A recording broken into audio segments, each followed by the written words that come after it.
Here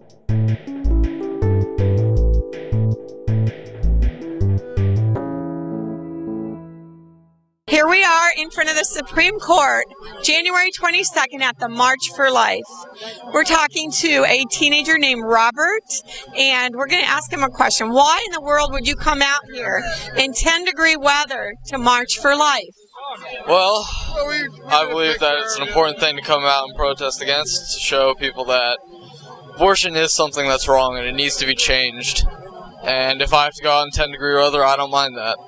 So do you think that young people are getting more on board, or do you see people not caring as much? Do you think that the younger generation is seeing that there's a life here?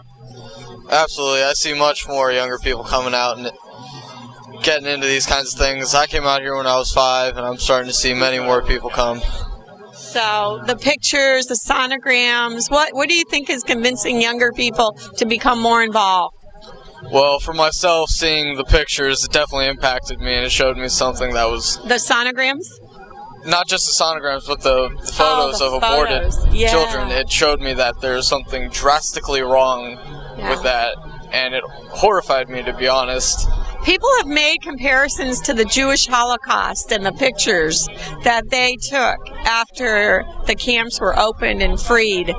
There were some absolutely heart-wrenching pictures. Do you see any similarities? That's a very accurate representation. It's almost the same thing, except just not with a higher age group and with people believing that they're not human, so it's not the same. So they dehumanize a group of human beings, and then it makes it easier to commit a crime. Is that what you're saying? Right. They sort of put this input into their mind that if that... They kind of trick themselves into thinking that that's not a human, and they try to justify it, and it's just not right. So I think Robert's saying when we dehumanize any group of human beings, that just is devaluating them, and then abuse is easier.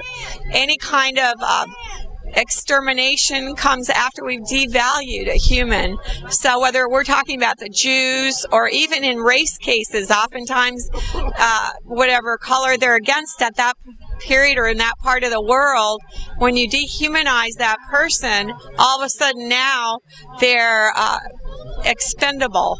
And so we see that also in some terrorism mentality where they're saying, well, they're infidels, so, they don't count. What do you say to the future with more young people coming on board and the generation that is just not wanting to stand by and watch this any longer?